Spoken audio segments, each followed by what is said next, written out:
মিলেমিশে দেশ গড়তে নির্বাচনে ধানের শীষে ভোট দেওয়ার আহ্বান তারেক রহমানের। আওয়ামী লীগের মতো কারচুপির ভোটের কলঙ্ক চায় না বিএনপি, মন্তব্য মির্জা ফখরুলের। আসুন আমরা সবাই মিলে এই দুঃখ কষ্টগুলোকে কাটিয়ে আমরা একটা সুন্দর ভবিষ্যতের স্বপ্ন দেখি।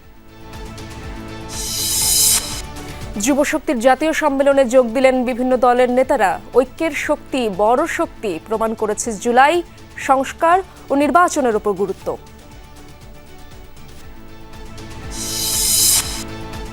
ফেব্রুয়ারির মাঝামাঝিতে জাতীয় নির্বাচন, মালয়েশিয়ায় যৌথ ব্রিফিংয়ে ডক্টর ইউনূস। প্রতিরক্ষা, জ্বালানি ও হালাল খাদ্যসহ 5 সমঝোতা সই। শেখ হাসিনার পক্ষে লড়াই করতে জ্যেষ্ঠ আইনজীবী জেডাই খান পান্নার আবেদন। ট্রেন ছাড়ার পর স্টেশন মাস্টারকে অনুরোধ করে লাভ নেই, জানালেন ট্রাইব্যুনাল।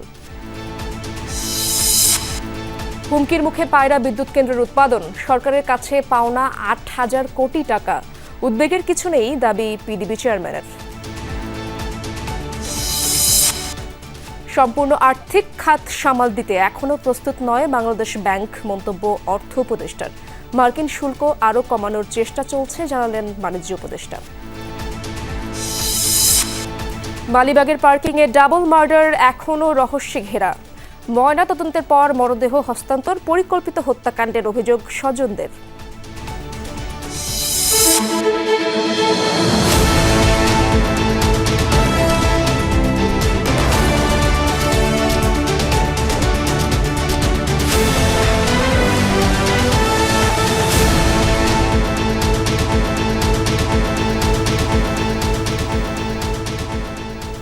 আমন্ত্রণ সন্ধ্যার বাংলাদেশে, সঙ্গে আছি আমি ইশরাত জাহান। এতক্ষণ শিরোনামগুলো দেখছিলেন। জনগণের জীবনমান উন্নয়নের রাজনীতি বিএনপির আগামী দিনের নীতি বলে জানিয়েছেন দলের ভারপ্রাপ্ত চেয়ারম্যান তারেক রহমান। বাংলাদেশ চীন মৈত্রী সম্মেলন কেন্দ্রে আন্তর্জাতিক যুব দিবসে যুব সমাজের প্রত্যাশা ও বিএনপির পরিকল্পনায় আগামীর বাংলাদেশ শীর্ষক আলোচনা সভায় একথা জানান তিনি। বলেন, জনগণ প্রচলিত রাজনীতির পরিবর্তন চাইছে। আকাঙ্ক্ষা পূরণে জনগণ প্রতিশ্রুতির বাস্তবায়ন চায়। তাই আগামী দিনে কর্মসংস্থানের রাজনীতি চালু করবে বিএনপি।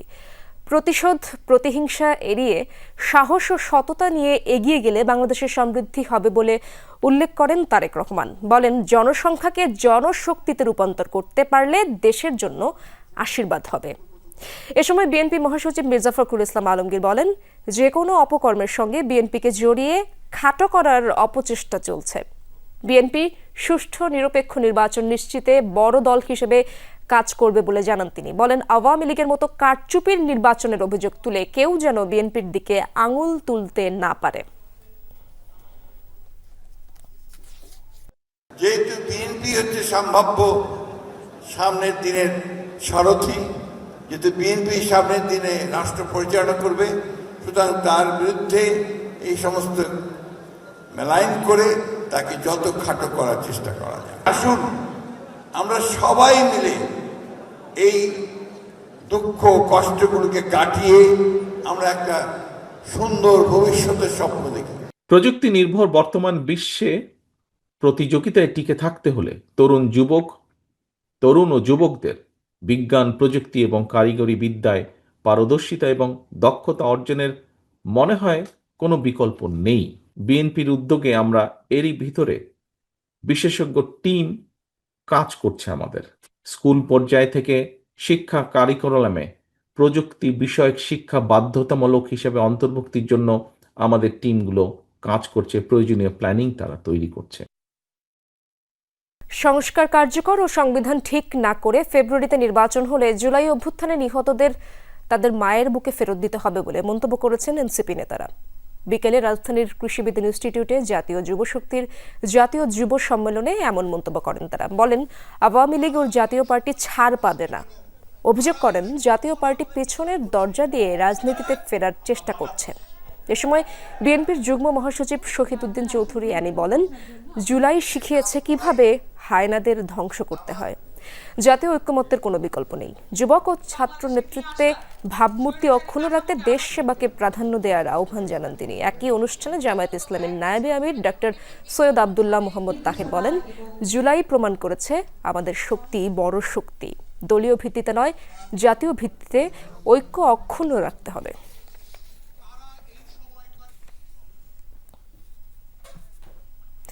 অর্থনীতি সহ সব ক্ষেত্রে ঘুরে দাঁড়ানোর চেষ্টা করছে বাংলাদেশ। আগামী ফেব্রুয়ারিতে জাতীয় নির্বাচন। মালয়েশিয়ার প্রধানমন্ত্রী আনোয়ার ইব্রাহিমের সঙ্গে দ্বিপাক্ষিক বৈঠক শেষে যৌথ ব্রিফিংয়ের সময় এমনটাই বলেছেন প্রধান উপদেষ্টা ডক্টর মোহাম্মদ ইউনূস। সফরে মালয়েশিয়ার সাথে প্রতিরক্ষা, জ্বালানি ও হালাল খাদ্যসহ 5টি বিষয়ে সমঝোতা স্মারক সই করেছে বাংলাদেশ। ব্রিফিংয়ে বাংলাদেশের তরুণদের শিক্ষা ও কর্মসংস্থানের সুযোগ করে দেয় মালয়েশিয়া সরকারের প্রতি কৃতজ্ঞতা জানান প্রধান উপদেষ্টা। মালয়েশিয়া সফরের দ্বিতীয় দিনে পুত্রজায়ায় নিজ কার্যালয়ে প্রধান উপদেষ্টাকে অভ্যর্থনা জানান দেশটির প্রধানমন্ত্রী আনোয়ার ইব্রাহিম।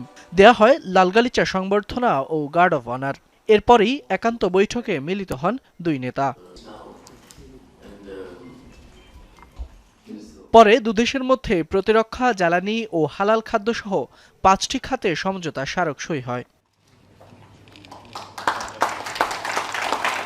এরপরেই যৌথ ব্রিফিংয়ে কথা বলেন দুই সরকার প্রধান। বাংলাদেশের অর্থনীতি ও আইনশৃঙ্খলা সহ সব বিষয়ে ঘুরে দাঁড়ানোর চেষ্টা করছে উল্লেখ করে আগামী ফেব্রুয়ারির মাঝামাঝি জাতীয় নির্বাচন অনুষ্ঠানের কথা জানান doctor Yunus. We are very happy. We restored order in the country. We restored the economy. We restored institutions to function within just about a year. So now we are ready for elections. So we'll be holding our election in coming February, middle of February, to elect a new government so that we can go to the normal running of the country. এ সময় বাংলাদেশি তরুণদের শিক্ষা ও কর্মসংস্থানের সুযোগ দেওয়ায় Malaysia সরকারের প্রতি কৃতজ্ঞতা জানান ডক্টর ইউনূস। সেই সাথে দেশটির ব্যবসায়ীদের বাংলাদেশে বিনিয়োগের আহ্বান জানান তিনি।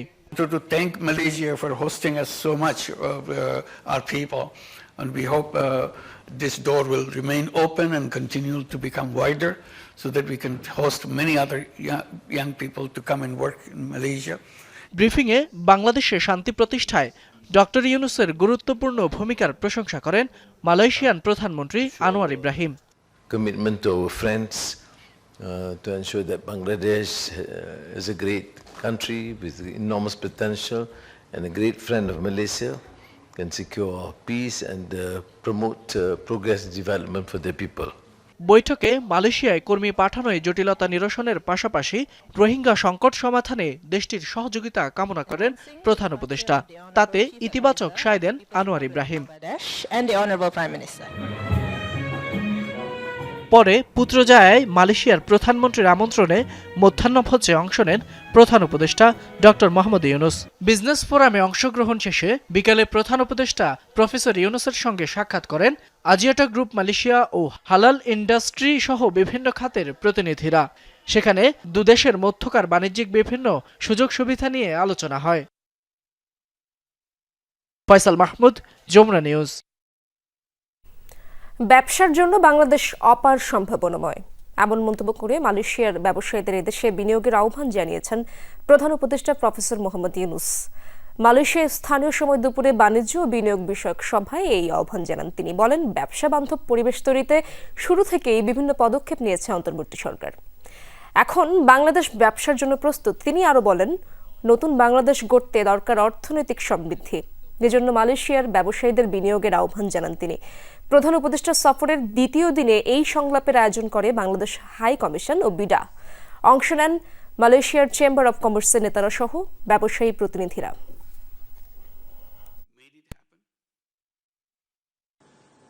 How to explore that potential of Bay of Bengal. Once you come to Bangladesh, you'll see how many different ways you can see to make it happen. It came by chance because somebody saw that Bangladesh is not using their quota for garments. So they came to relocate their industry to take advantage of the quota. আন্তর্জাতিক অপরাধ ট্রাইব্যুনালে শেখ হাসিনার বিচার কাজের মাঝামাঝি অবস্থায় এসে তার পক্ষে লড়তে আবেদন জানিয়েছেন জ্যেষ্ঠ আইনজীবী জেরাই খান পান্না। মঙ্গলবার তার পক্ষে এই আবেদন ট্রাইব্যুনালে তুলে ধরেন আইনজীবী নাজনীন নাহার।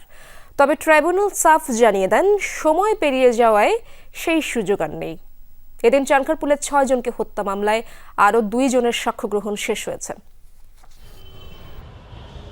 আন্তর্জাতিক অপরাধ ট্রাইব্যুনালে শেখ হাসিনার বিরুদ্ধে চলছে সাক্ষ্য গ্রহণ।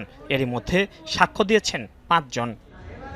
ট্রাইব্যুনালে হাজিরের নির্দেশ অমান্য করায় পলাতক দেখিয়ে শেখ হাসিনা ও আসাদুজ্জামান খান কামালের বিরুদ্ধে গ্রেপ্তারি পরোয়ানা ও পত্রিকা বিজ্ঞপ্তি দেয়া হয়। শেষ পর্যন্ত তারা আদালতে না আসায় তাদের পক্ষে ট্রাইব্যুনাল নিযুক্ত আইনজীবী দিয়ে বিচার কাজ শুরু করে আন্তর্জাতিক অপরাধ ট্রাইব্যুনাল 1।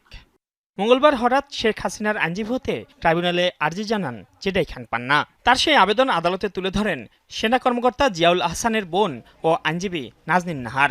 আমি জেডাই খান পান্নার পক্ষে ওনার এই অ্যাপ্লিকেশনটা জাস্ট পুট ইন করেছিলাম কোর্টে এবং কোর্টকে জানিয়েছিলাম ওনার ডিজায়ারটা কি, এবং উনি কোর্ট বলেছেন যে যেহেতু একজন আইনজীবী অলরেডি নিয়োগ হয়ে গেছে এখন আর এটা সম্ভব না। এ সময় আদালত বলেন সময় পেরিয়ে গেছে, ছেড়ে যাওয়া ট্রেনে স্টেশন মাস্টারকে বলে ওঠার সুযোগ নেই। ট্রাইব্যুনাল জানতে চান আইন জেনেও কেন এই মামলায় আগ্রহ দেখাচ্ছেন জেডাই খান পান্না। পরবর্তীতে ট্রাইব্যুনাল তাকে উদ্দেশ্য করে বলেন যদি তিনি চান সিবি দিতে পারেন, তাহলে অন্য কোনো মামলায় নিয়োগ দেয়া যেতে পারে তাকে। শেখ হাসিনাকে ডিফেন্ড করার জন্য একজন আইনজীবী নিয়োগ দেওয়া হয়েছে, কাজেই এই পর্যায়ে বা এই কারণে তার আবেদন বিবেচনা করার কোনো সুযোগ নেই। তবে তিনি যদি সিবি জমা দিয়ে যান তাহলে অন্য কোনো মামলায় সেটা ট্রাইব্যুনাল বিবেচনা করে দেখতেও পারেন। এদিন চানখারপুলে 6 জনকে হত্যার মামলায় ট্রাইব্যুনালে দ্বিতীয় দিনের সাক্ষ্য গ্রহণ হয়। সাক্ষ্য দেন শহীদ জুনায়েদের বাবা শেখ জামাল হাসান সহ 2 জন। চানখারপুলে যে পুলিশি হত্যাকাণ্ড, সেই হত্যাকাণ্ডে 2 জন সাক্ষী হাজির আমরা দিয়েছি। একজন শহীদের পিতা, একজন সাক্ষী আঞ্জুয়ারা ইয়াসমিন, তিনি ঘটনার প্রত্যক্ষদর্শী। তিনি একটা ভিডিও ধারণ করেছিলেন। তিনি একজন কলেজের সহযোগী অধ্যাপক, তিনি তার বক্তব্য প্রদান করেছেন। আসামি পক্ষ থেকে তাকে জেরা করা হয়েছে। জুলাই আন্দোলনে সাভারের ইয়ামিন হত্যা ও 2013 সালে শাপলা চত্বরে হেফাজতে ইসলামের সমাবেশে চালানো হত্যা মামলার তদন্ত প্রতিবেদন দাখিলের দিন ধার্য ছিল আজ। তবে আবেদনের প্রেক্ষিতে ইয়ামিন হত্যা মামলার তদন্ত প্রতিবেদন দাখিলের জন্য 14 সেপ্টেম্বর এবং শাপলা গণহত্যা মামলার তদন্ত প্রতিবেদন দাখিলের জন্য 12 নভেম্বর দিন ধার্য করেছেন ট্রাইব্যুনাল।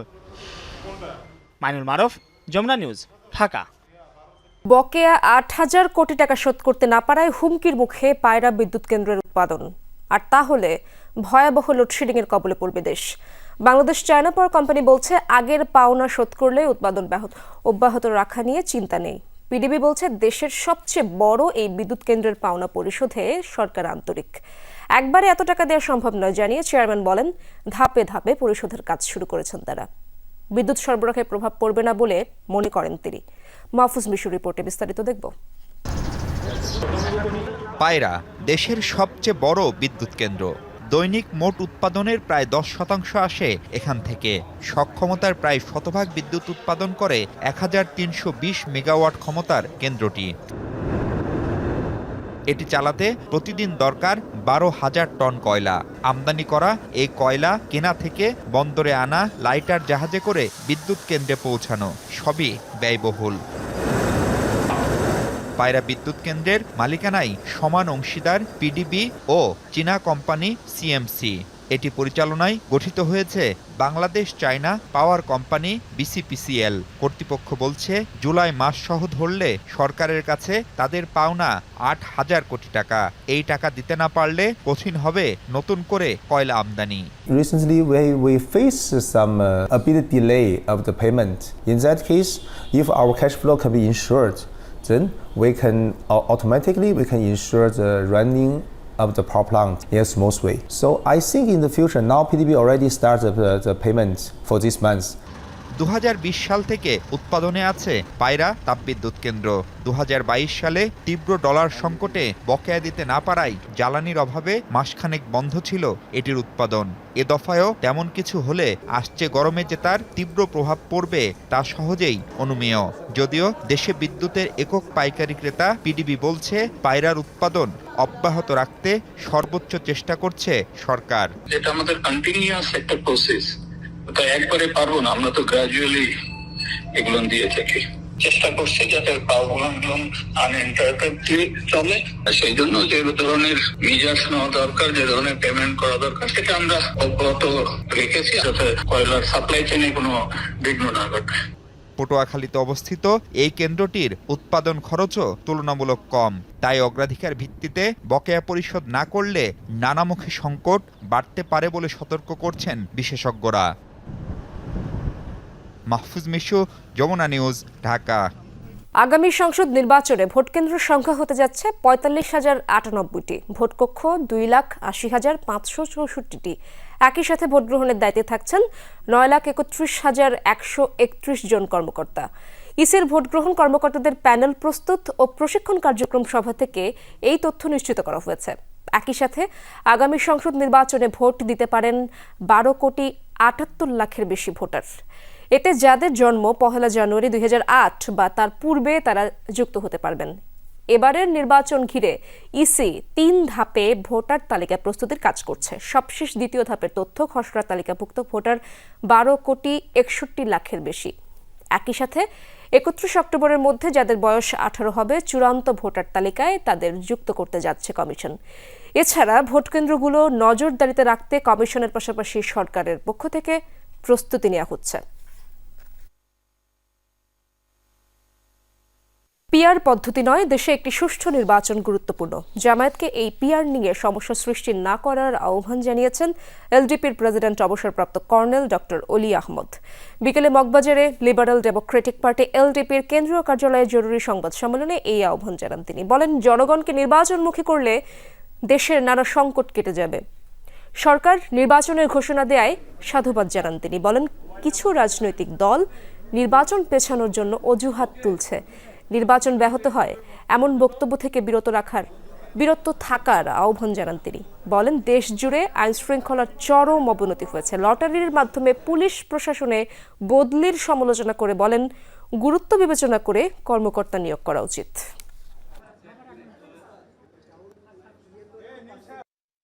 পিআর পদ্ধতি এখানে গুরুত্বপূর্ণ না, এখানে গুরুত্বপূর্ণ হলো অবাধ, সুষ্ঠু এবং নিরপেক্ষ নির্বাচন। জামায়াত ইসলামের লোকেরা সবাই শিক্ষিত এবং শত শত ডক্টরেট ডিগ্রি হোল্ডার আছে। তাদেরকে আমরা অনুরোধ করব, অযথা সমস্যা সৃষ্টি না করে সকলের সাথে মিলে এগিয়ে যাওয়ার জন্য। অন্তর্বর্তী সরকার দলীয় সরকার নয়, আশা করা যায় তারা একটি নিরপেক্ষ সরকার, এমন মন্তব্য করেছেন সুশাসনের জন্য নাগরিক সুজন সম্পাদক বদিউল আলম মজুমদার। সংবাদ সম্মেলনে তিনি বলেন, দেশের মানুষ সংস্কার চায়। রাষ্ট্র সংস্কারে যে জুলাই জাতীয় সনদ তৈরি করা হবে তাতে সব দল সই করবে বলে আশা করেন ঐকমত্য কমিশনের সদস্য বদিউল আলম মজুমদার।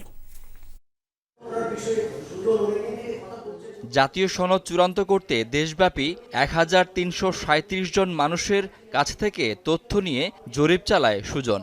এতে ৪০টি প্রশ্নের উত্তর নেওয়া হয়। জরিপের তথ্য-উপাত্ত তুলে ধরতে সকালে ডিআরইউতে সংবাদ সম্মেলন করে সংস্থাটি। বলা হয়, সংবিধানের ৭০ অনুচ্ছেদ সংশোধন, সংসদে ২ কক্ষেই বিরোধী দলকে ডেপুটি স্পিকার নির্বাচিত করার বিষয়ে মতামত এসেছে। মানুষ সংস্কার চায়, মানুষ পরিবর্তন চায় এবং ওই পরিবর্তনটা যাতে সুনিশ্চিত হয় সেই জন্যই তারা ভোট দিতে চায়। জাতীয় ঐক্যমত্য কমিশন রাজনৈতিক ৩০-এর অধিক রাজনৈতিক দলের সাথে আলাপ আলোচনা করে এই পর্যন্ত আমরা ৮২টা বিষয়ে ঐক্যমত্যে পৌঁছেছি এবং আমরা আশা করি যে এটা জুলাই জাতীয় সনদ স্বাক্ষরিত হবে।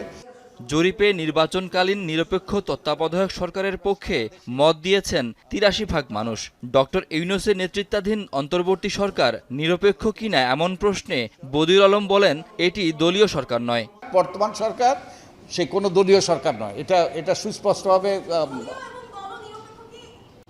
আমরা আশা করি এই সরকার দল নিরপেক্ষ, কারণ এটা কোনো দলের প্রতিনিধিত্ব করে না এবং দল দ্বারা নির্বাচিত নয়। ৮৩% মানুষ না ভোটের বিধান ফিরিয়ে আনার পক্ষে মতামত দিয়েছেন জরিপে। অনেকগুলো সংস্কারের যে সুপারিশ এগুলো বাস্তবায়নের জন্য সরকার উদ্যোগ নিচ্ছে। শাকিল হাসান, যমুনা নিউজ, ঢাকা। শুরু হয়েছে ঢাকা বিশ্ববিদ্যালয় কেন্দ্রীয় ছাত্র সংসদ এবং হল সংসদ নির্বাচনের মনোনয়ন ফর্ম বিতরণ। সকাল 10টা থেকে চিফ রিটার্নিং অফিসারের কার্যালয়ে ডাকসুর মনোনয়ন ফর্ম বিতরণ শুরু হয়। একই সাথে 18টি আবাসিক হল থেকেও দেওয়া হয় আবেদন ফর্ম। এবার ফর্মের মূল্য রাখা হয়েছে 300 টাকা। আগামী 18ই আগস্ট পর্যন্ত মনোনয়ন ফর্ম সংগ্রহ করা যাবে। 19শে আগস্ট মনোনয়ন ফর্ম জমা দেওয়ার শেষ তারিখ। একজন প্রার্থী সর্বোচ্চ 5 জন সমর্থককে সঙ্গে নিয়ে ফর্ম তুলতে পারবেন। আগামী 9 সেপ্টেম্বর অনুষ্ঠিত হবে ভোট। ইশতেহারে নানা প্রতিশ্রুতি দিয়ে প্রার্থীরা বলছেন, নির্বাচিত হলে শিক্ষার্থীদের অধিকার রক্ষায় কাজ করবেন তারা।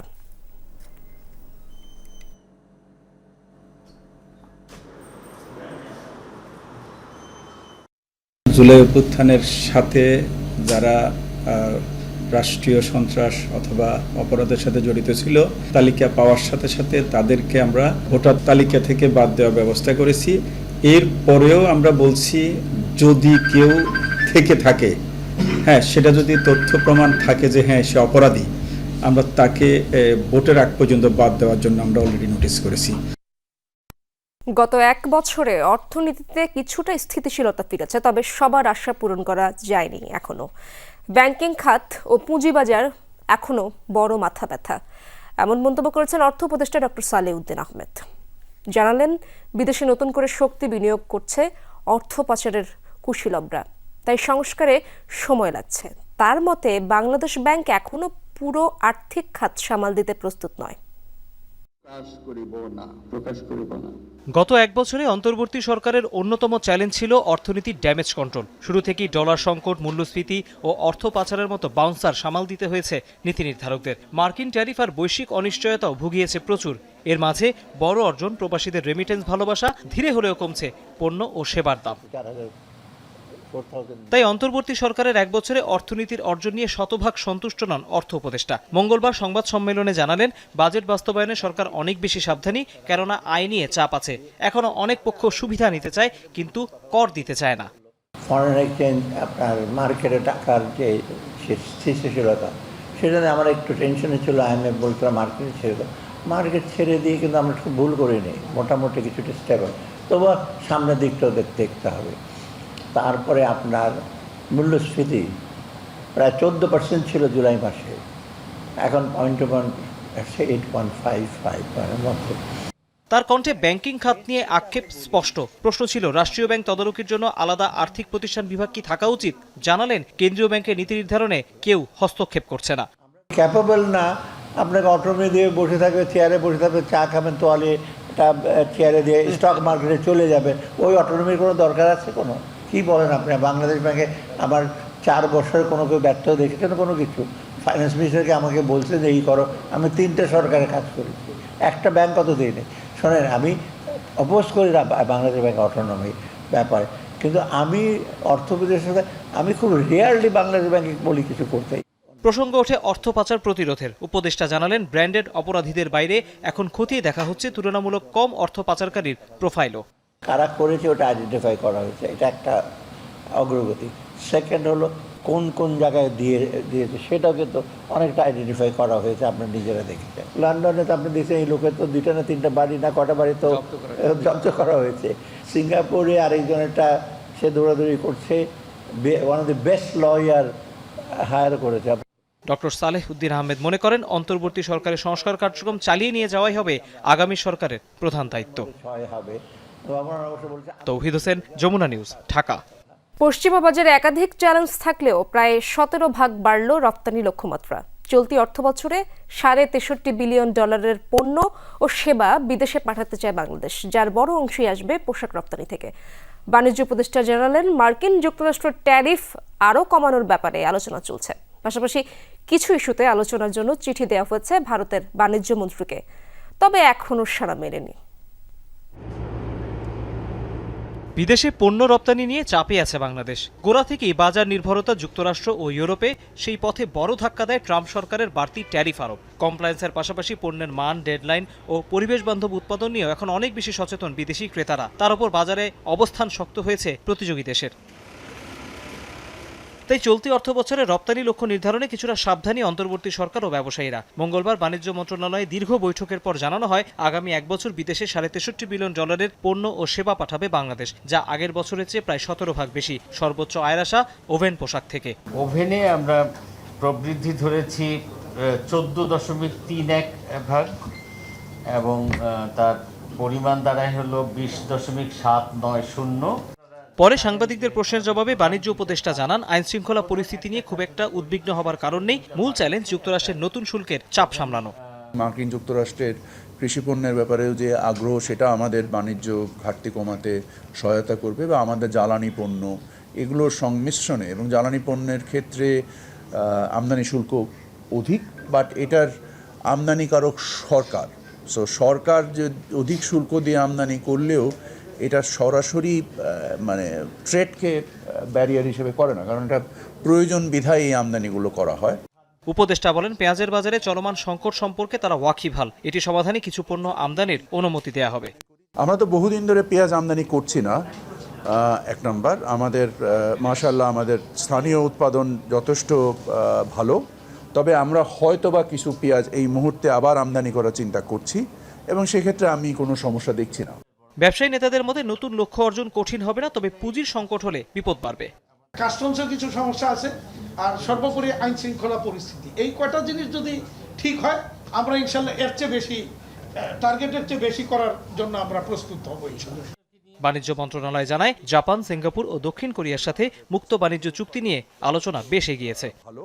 তবে আমরা হয়তোবা তৌহিদ হোসেন, যমুনা নিউজ, ঢাকা। হাসপাতালের পার্কিংয়ের একটি প্রাইভেট কার থেকে 2 যুবকের রহস্যজনক মরদেহ উদ্ধারের পর স্বজনদের অভিযোগ এটি পরিকল্পিত হত্যাকাণ্ড। যুক্তরাষ্ট্রে পাঠানোর কথা বলে এজেন্সি 25 লাখ টাকা নিয়েছে, সেই টাকা ফেরত চাওয়ায় হত্যা করা হয়েছে তাদের। তবে পুলিশ অস্বাভাবিক কিছু দেখছে না বলে দাবি করেছে।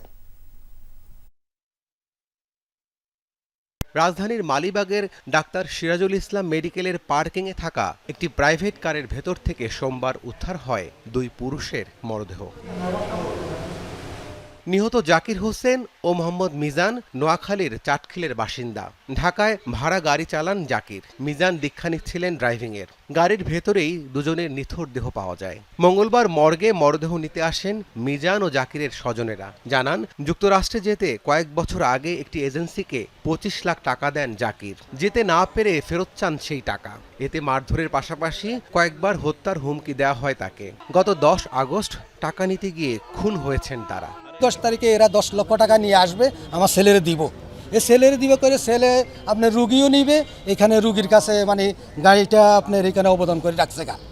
ওইখানে গাড়ি অবদানের মাধ্যমে টাইমের ভিতরে আমার ছেলেকে অবস্থা করে মারিয়ে চলে গেছে। সুপরিকল্পিতভাবে এদেরকে হত্যা করা হয়েছে এবং ওই টাকা দেওয়ার কথা বলে ওরে হত্যা করার কারণে এ যখন দেখছে এরও মেরে ফেলছে। এটা তো আসলে একটা বিবর্ষ একটা হত্যাকাণ্ড। এটা হত্যাকাণ্ড ছাড়া কিছুই না, কারণ একজন লোক গাড়ির ভিতরে 2 জন লোক একসাথে মারা যেতে পারে না।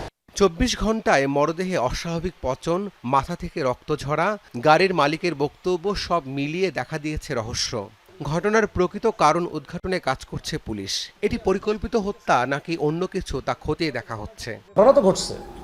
ঘটনা ঘটছে, এখন এখানে কিভাবে ঘটলো, কেন ঘটলো, এটার অ্যান্সার তো আসলে এই মুহূর্তে আমার পক্ষে দেওয়া সম্ভব না। এটা হচ্ছে আসলে পোস্টমর্টম রিপোর্ট, ওই ভিসেরা রিপোর্ট বা কেমিক্যাল এক্সামিনেশন রিপোর্ট এবং এর সাথে সিআইডির যে এক্সপার্ট টিমের যে রিপোর্ট, এগুলো সব মিলে না হলে তার আগে পর্যন্ত আমি কিছু বলতে পারবো না। প্রাথমিক তদন্তে অস্বাভাবিক কিছুই পাওয়া যায়নি বলে জানিয়েছেন এই পুলিশ কর্মকর্তা। অস্বাভাবিক আর কোনো কিছু এখন পর্যন্ত পাই নাই। রাব্বি সিদ্দিকী, যমুনা নিউজ, ঢাকা। মাইলস্টোন ট্র্যাজেডির সুষ্ঠু তদন্ত এবং বিচার সহ 8 দফা দাবিতে স্কুল সংলগ্ন মেট্রো স্টেশন ডিপোর সামনে মানববন্ধন ও বিক্ষোভ করেছেন নিহত শিক্ষার্থীদের অভিভাবকরা। দাবিগুলোর অন্যতম সুষ্ঠু তদন্ত এবং বিচার নিশ্চিত, সারা দেশের শিক্ষা প্রতিষ্ঠানের কোচিং বাণিজ্য বন্ধ, নিহতদের 5 কোটি ও আহতদের 1 কোটি টাকা ক্ষতিপূরণ, স্কুল শাখার প্রধান শিক্ষিকাকে 72 ঘন্টার মধ্যে অপসারণ। অভিভাবকরা বলেন, ট্র্যাজেডির প্রায় 3 সপ্তাহ পেরিয়ে গেলেও ঘটনার তদন্ত ও বিচারের বিষয়ে দৃশ্যমান কোনো অগ্রগতি নেই। নিহত শিশুদের পরিবারের সাথে সরকারের তরফ থেকে এখনো কোনো ধরনের যোগাযোগ করা হয়নি বলেও অভিযোগ করেন তারা। স্কুল শাখার হেডমিস্ট্রেস খাদিজা মিস, উনি হচ্ছে কোচিং ব্যবসার মূল হোতা। তাকে 72 ঘন্টার মধ্যে অপসারণ করতে হবে, চাকরি থেকে বাদ দিতে হবে। বাসায় যে বল, আম্মু কোচিং না করলে তো মিস আদর করে না, যেই বাচ্চা কোচিং করে আম্মু সেই বাচ্চাকে মিস আদর করে, জড়ায় ধরে, আমাদের তো ধরে না। আম্মু বারবার বলে আপনি আসেন আমাদের সাথে বসেন। কেন বসবো? আমি স্কুলে আমার ময়না পাখিটারে দিয়ে যাই নাই। আমি ওই ময়না পাখিটারে কয়লার টুকরা 6 দিনের পাই নাই। আমি 4 দিন পরে ডিএনএ করে তারপর আনছি ভাই। আমি কেন কোচিং করাবো? আমাদেরকে মেন্টালি প্রেসার দেওয়া হয়েছে। আমার সন্তান প্রতিদিন এসে বলে ওর মার কাছে, আম্মু আমার সাথে আজকে স্যার মিসবিহেভ করেছে কোচিং করার না কারণে। যে কারণে নামকরণ সাদা পাথর, সেই পাথরই এখন বিলীন। প্রকাশ্যে চলছে লুটপাট। এতে সিলেটের সাদা পাথর পরিণত হয়েছে মরুভূমিতে। সৌন্দর্য হারাচ্ছে পর্যটন কেন্দ্রটি। স্থানীয়দের অভিযোগ, গত 1 বছর ধরে এভাবেই লুটপাট চললেও নির্বিকার প্রশাসন। 1 বছর আগের চিত্র দেখলেই বোঝা যায় কত মনোরম আর নজরকাড়া সৌন্দর্য ছিল সাদা পাথরের। ঠিক 1 বছরের মাথায় পুরোপুরি ভিন্ন অবস্থা। সারি সারি সাদা পাথর আর নেই। উপরের বিছানো পাথর লুট শেষে এখন শুরু হয়েছে গর্ত করে ধ্বংসযজ্ঞ। বছরখানেক আগে থেকে শুরু হওয়া এমন লুট ঠেকাতে কার্যকর পদক্ষেপ না নেয়ায় এখন শুরু হয়েছে ভয়াবহ লুটপাট। পর্যটক যারা আসছেন তারা এমন চিত্র দেখে ক্ষোভ প্রকাশ করছেন। 5 বছর আগেও আসছি, এসে সাদা পাথরের যে অবস্থা ছিল সেই অবস্থা এখন আর নাই। এখন সাদা পাথরটা হয়ে গেছে মরুভূমি। তো আনন্দ দিতে এসে যদি আমি সেই আনন্দটুকু যদি খুঁজে না পাই, হ্যাঁ আমি এখানে পাথর দেখতে আসছি, আজকে যদি আমি পাথর না দেখি তাহলে তো আনন্দ হলো না। তাহলে আমি পাথর দেখতে আসছি, আমি তো বালু দেখতে আসি নাই। তাই আমি যদি বালু দেখতাম তাহলে আমি যেতাম মিশরে। স্থানীয়রাও এমন লুটপাট দেখে কিছু করতে পারেনি। বাধা দিলে হামলার শিকারও হয়েছেন কেউ কেউ। কোনো বিচারও মেলেনি। লক্ষ লক্ষ পাথর তারা তুলে নিয়ে যাচ্ছে আমাদের চোখের সামনে। আমরা বাধা দেওয়ার চেষ্টা করেছি, অনেক চেষ্টা করেছি, কিন্তু আমরা সফল হতে পারতেছি না। আগে অনেক পাথর ছিল, কিন্তু এই পাথরটি কে বা কারা নিয়ে যাওয়ার কারণে আজ আমাদের যে আগের যে সৌন্দর্য সেটা নাই। স্থানীয় প্রশাসন আর খনিজ সম্পদ মন্ত্রণালয়ের ব্যর্থতার কারণেই এমন লুটপাট চলছে বলে অভিযোগ পরিবেশ আইনবিদ সমিতি বেলার। খনিজ সম্পদ উন্নয়ন ব্যুরোর কিন্তু এখানে এই ভূমিকাটা পালন করছে না। তো এক্ষেত্রে হলো যে এই সম্পদকে শুধুমাত্র যে আর্থিক হিসাবে যে রাজস্ব পাওয়ার জন্যই তো না, এটা হচ্ছে এই সম্পদটা এই এলাকার একটা ঐতিহ্য। বিএমডির ভূমিকার কারণে কিন্তু আমরা আমাদের অর্থনৈতিক ক্ষতির মুখোমুখি হচ্ছি, পরিবেশগত সমস্যার মুখোমুখি হচ্ছি, পাশাপাশি আমরা আমাদের একটা জনপদকে হারাচ্ছি। তবে তা মানতে নারাজ জেলা প্রশাসক। বলছেন লুটপাট ঠেকাতে প্রতিনিয়ত অভিযান চলছে। আমরা এটার বিষয়ে যে নিউজ হয়েছে, আমরা একটা তদন্ত কমিটি গঠন করছি, সার্বিক বিষয় পর্যালোচনার জন্য একটা সভা আহ্বান করছে। আমাদের তো অভিযান তো চলমানই আছে। গতকালকে আমাদের টাস্ক ফোর্সের অভিযান হয়েছে, আগামীতেও হবে। মাহবুবুর রহমান রিপন, যমুনা নিউজ, সিলেট। রাজধানীর কৃষিবিজ্ঞান ইনস্টিটিউটে জাতীয় যুব সম্মেলনে কথা বলছেন জাতীয় নাগরিক পার্টি এনসিপির আহ্বায়ক নাহিদ ইসলাম। আমরা সরাসরি চলে যাচ্ছি তার বক্তব্যে। সেই সংস্কৃতি বাংলাদেশে কায়েম করতে হবে। যদি রাজনৈতিক দলগুলো ব্যর্থ হয়, লাভবান হবে ডিজিএফআই, লাভবান হবে অরাজনৈতিক শক্তি, লাভবান হবে বিভিন্ন বৈদেশিক শক্তি। আমরা গণ অভ্যুত্থানের ফলে যেই জাতীয় ঐক্যের স্বার্থে, বাংলাদেশের স্থিতিশীলতার স্বার্থে গত 1 বছর ধরে গণ অভ্যুত্থানের শক্তি, বৈষম্য বিরোধী শক্তি জাতীয় নাগরিক পার্টি বারবার ছাড় দিয়ে গিয়েছে, কিন্তু ছাড় দিতে দিতে আমরা শেষ প্রান্তে এসেছি। আমরা এবার ছাড় দিব না। আমরা এবার আদায় করে নিব যে গণ অভ্যুত্থানের পরে নতুন বাংলাদেশের প্রতিশ্রুতি আমরা দিয়েছি, যে গণতন্ত্র প্রতিষ্ঠার, বৈষম্যহীন বাংলাদেশ প্রতিষ্ঠার প্রতিশ্রুতি দিয়েছি। অন্তর্বর্তী সরকার যেই প্রতিশ্রুতি দিয়ে, যেই শহীদের রক্তের উপর দিয়ে প্রতিষ্ঠিত হয়েছে, সেই প্রতিশ্রুতি আদায় না করে এই সরকার যেতে পারবে না। সেই প্রতিশ্রুতি বাস্তবায়ন না হওয়া পর্যন্ত কোনো রাজনৈতিক দল ক্ষমতায় আসতে পারবে না। ফলে আমরা এখনো বলবো, আসুন জাতীয় ঐক্যের স্বার্থে, স্থিতিশীলতার স্বার্থে আমরা সেই প্রতিশ্রুতিগুলো একে একে পূরণ করি। আজকে জাতীয় যুব দিবস, জাতীয় যুব সম্মেলন, ফলে যুবকরা একত্রিত হয়েছে। আমরা দীর্ঘ সময় ধরে আপনাদের স্বপ্ন সম্ভাবনার কথা শুনেছি। আমরা দেখেছি বিগত 16 বছরে এদেশের তরুণদের সাথে কিভাবে ট্রিট করা হয়েছে। জাতীয় নাগরিক পার্টি এনসিপির আহ্বায়ক নাহিদ ইসলামের বক্তব্য শুনছিলাম আমরা। কিশোরগঞ্জে আধিপত্য বিস্তারকে কেন্দ্র করে বিএনপি ও যুবদলের নেতা কর্মীদের সংঘর্ষে 25 জন আহত হয়েছেন। সকালে নিকলী উপজেলা সদরের নতুন বাজার এলাকায় এই ঘটনা ঘটে। নিকলীর এসিল্যান্ড প্রতীক দত্ত জানান, উপজেলা যুবদলের সিনিয়র যুগ্ম আহ্বায়ক আজহারুল ইসলাম সোহেলের অভিযোগের ভিত্তিতে সোমবার রাতে ঘোড়াউত্রা নদীতে অবৈধ বালু উত্তোলনকারীদের বিরুদ্ধে অভিযান চালানো হয়। এ সময় ড্রেজার সহ রিপন মিয়া নামের একজনকে আটক করে 1 লক্ষ টাকা জরিমানা করা হয়।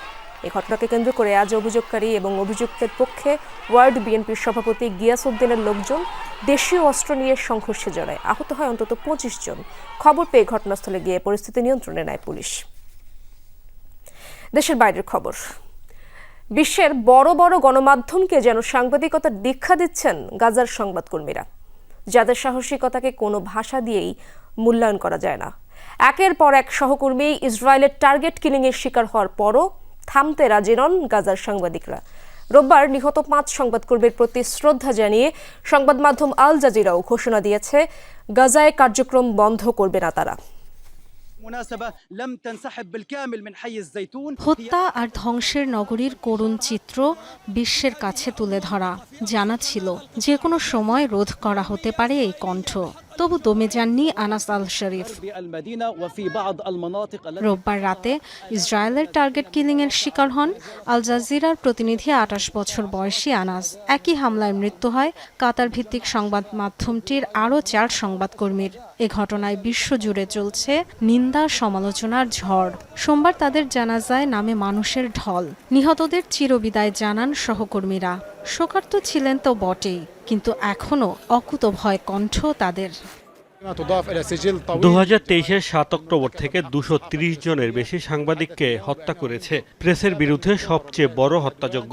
এর আগে কোনো স্থানীয় বা আন্তর্জাতিক সংঘাতে, এমনকি প্রথম ও দ্বিতীয় বিশ্বযুদ্ধেও এত বেশি সংখ্যক সাংবাদিককে হত্যাকাণ্ডের শিকার হতে হয়নি। গাজায় ইসরায়েলের চলমান আগ্রাসন শুরুর পর প্রাণ হারিয়েছেন আল জাজিরার আরও 5 সাংবাদিক। সামির আবু দাক্কা থেকে হাসান শাবাত প্রত্যেকেই হয়েছেন টার্গেট কিলিংয়ের শিকার। নিহত সংবাদকর্মীদের প্রতি শ্রদ্ধা ও শোক প্রকাশ করা হয় আল জাজিরার কার্যালয়ে। সব বাধা সত্ত্বেও কার্যক্রম চালিয়ে যাওয়ার প্রত্যয় জানিয়েছেন তারা। আমাদের কাভারেজ বন্ধ হবে না। হত্যার নীতি আমাদের প্রতিবেদন থামাতে পারবে না। চড়া মূল্য, কষ্ট আর দুর্দশার পরও গাজায় যা হচ্ছে তা বিশ্বের কাছে তুলে ধরার মাধ্যম এই সংবাদকর্মীরা। এবার মানবতার দায়িত্ব তাদের প্রতি সমর্থন, সহায়তা, একাত্মতা প্রকাশ করা। পর্যবেক্ষক ওয়েবসাইট shirin.ps এর তথ্য অনুযায়ী গাজায় চলমান আগ্রাসন শুরুর পর মাসে গড়ে প্রাণ ঝরেছে 13 সাংবাদিকের। ডরথি তাস্ট্রিন, যমুনা নিউজ। দর্শক, এই ছিল আজকের সন্ধ্যার বাংলাদেশের আয়োজনে। এতক্ষণ যারা সঙ্গে ছিলেন সবাইকে ধন্যবাদ।